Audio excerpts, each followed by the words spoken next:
Jesús de la Torre es un cordobés que trabaja como investigador en el Instituto Fronterizo Esperanza, principal paso fronterizo entre México y Estados Unidos. Desde allí relata el drama de la migración y la difícil situación que viven muchas personas que únicamente buscan una vida mejor. Los obispos de las diócesis canarias han hecho público un comunicado por el que recuerdan que el repunte migratorio responde a un contexto internacional de falta de seguridad y futuro en dignidad en todos los países. Es así como se percibe en las costas andaluzas y cómo lo vive también el cordobés Jesús de la Torre, que trabaja, como les decimos, en El Paso como director asociado de Migración Global del Instituto Fronterizo Esperanza. Buenas tardes y bienvenido, Jesús. Buenas tardes, muchísimas gracias. ¿Qué te llevó al Paso? ¿Cuál es allí tu actividad? Al Paso me llevó la comunidad fronteriza, una comunidad que es de acogida, una comunidad que es de encuentro y una comunidad que es de fe y esperanza. Una comunidad que está trabajando para recibir a las personas con dignidad, para recordar su pasado migrante y su futuro migrante y para recordarnos que todos tenemos un deber como seres humanos de acogernos los unos a los otros. Y allí nos dedicamos a hacer investigación, incidencia en políticas para cambiar las políticas que están incidiendo en la realidad de las personas en movimiento y conseguir un sistema migratorio más humano. Y trabajamos tanto en Ciudad Juárez como El Paso, asistiendo a familias en necesidad y después acompañándolos juntos hasta el interior de Estados Unidos. ¿Cómo percibes tú la experiencia de los migrantes que quieren atravesar esta frontera? Es una experiencia muy dura, porque las políticas no están hechas para que la gente busque seguridad, a pesar de que nuestro sistema internacional sí contempla esa posibilidad. Cada vez vemos más muros, más violaciones de derechos humanos, más dolor, y tenemos esta creencia de que si infligimos mucho más dolor a las familias, van a dejar de migrar, van a dejar de tener que buscar seguridad, de tener que buscar mejores oportunidades, de querer reunirse con sus familiares. Entonces vemos que el sistema intenta expulsarlos, repelerlos, hacerle más daño. Y por tanto, cuando la gente llega a la frontera, llega muy violentada, con una realidad muy dura. Y lo único que quieren es mantenerse en esa esperanza. Y ahí es donde intentamos trabajar juntos, para que podamos alcanzar ese sueño de que es simplemente buscar un poco una vida mejor y poder cambiar las políticas que están haciendo que ese sueño y ese derecho sea tan difícil. La encíclica Fratelli Tutti señala una cultura de los muros que favorece la proliferación de mafias alimentadas por el miedo y por la soledad. ¿Has podido ver el rostro de estas personas en El Paso? ¿Qué te sugieren? Sí, absolutamente. Y las mafias surgen como reacción a una falta de vías legales de migración. Si la gente no tiene posibilidad de acceder a una visa, si la gente no puede ir a un consulado o una embajada y poder seguir un proceso, si no hay vías para que la gente pueda acceder al asilo en la frontera, es decir, a poder decir que tienen un miedo y que por favor se les escuche su demanda, entonces se crea un mercado para que otros actores que no les interesa el bien de las personas en migración se aprovechen de ello. Y vemos que las personas están pagando miles de dólares para intentar cruzar la frontera con dinero que no tienen, con familias que se están endeudando tanto en los países de origen como en el destino. Vemos mucha gente que está siendo violentada. Vemos que las autoridades de migración también los violentan junto con estas mafias. Entonces, esta restricción al movimiento, que es plenamente humano, que todos nos movemos, que todos queremos estudiar aquí, trabajar allí, ver a mi familia, lleva a que tengamos un mercado de muerte.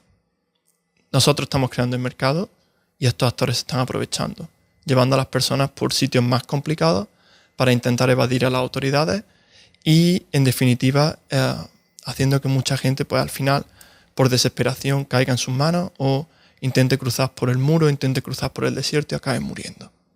De donde yo vengo, en El Paso, hemos tenido un récord de muerte el año pasado y este año vamos camino de batirlo.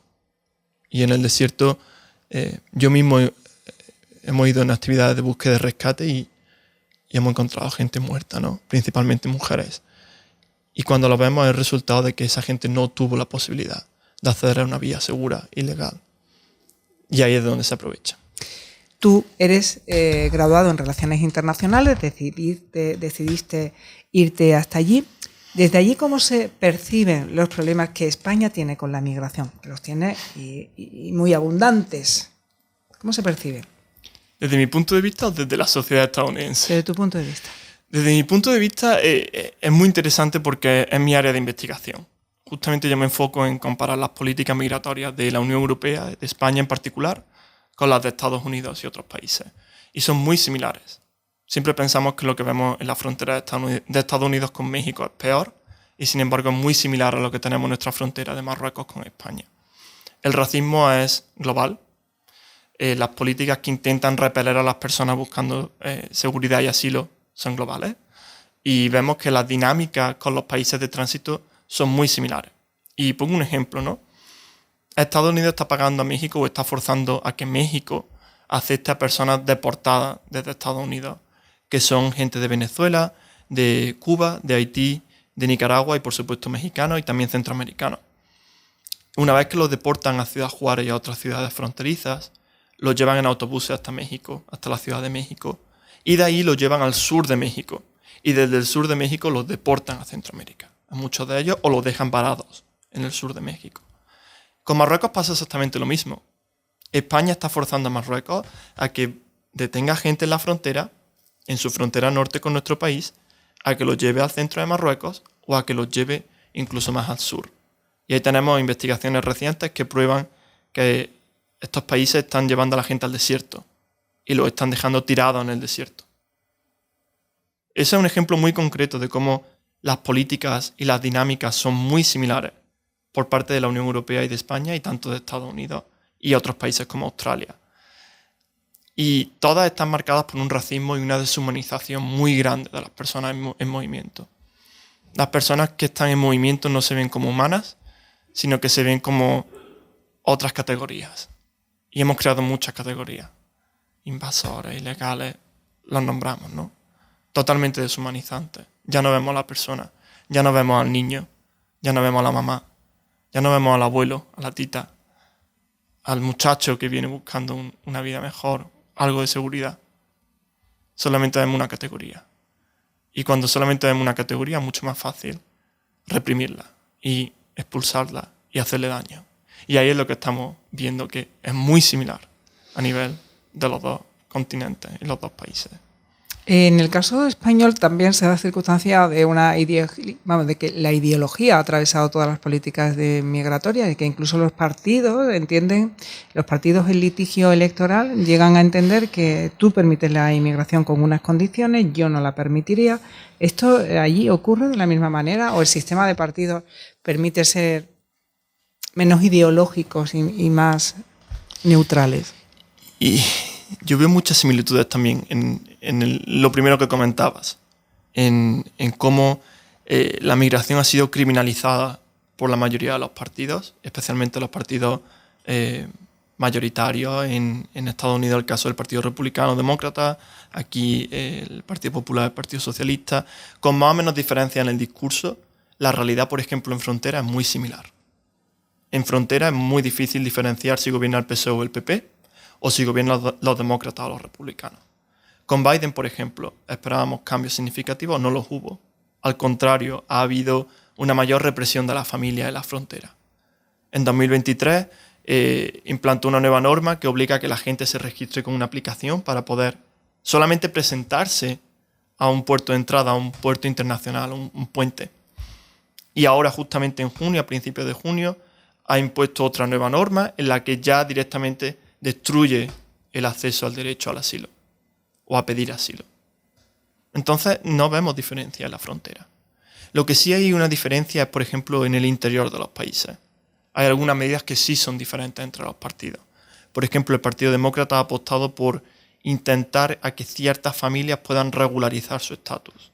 Aquí, por ejemplo, hace poco el Partido Socialista aprobó un cambio para que los menores no acompañados, una vez que cumplieran 18 años, pudieran transicionar a otro tipo de estatus migratorio, no se quedaran varados, ¿no? Pero en realidad, en la práctica, para las personas que están en movimiento, que todavía no han llegado, la realidad es muy similar. Y después hay un racismo que sí sigue siendo transversal, por desgracia, de manera más o menos encubierta, y que se manifiesta en las políticas últimamente.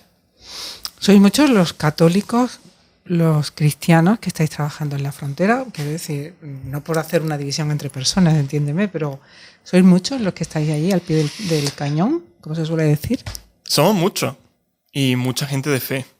Y es algo que a mí me llama mucho la atención de la frontera. Mi organización es católica. Bebemos de la doctrina social de la Iglesia. Así trabajamos y desde ahí nos inspiramos, ¿no?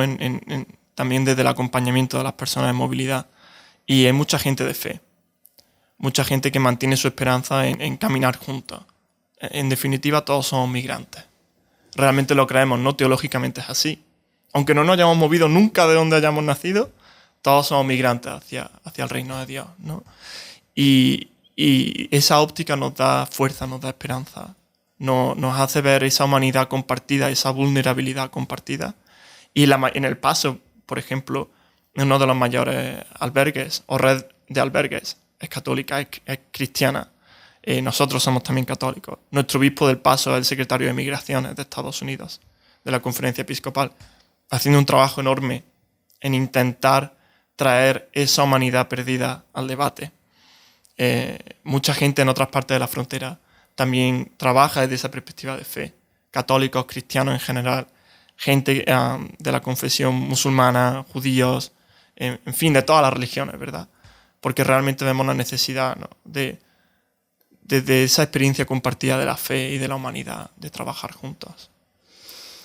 Muchísimas gracias. Gracias.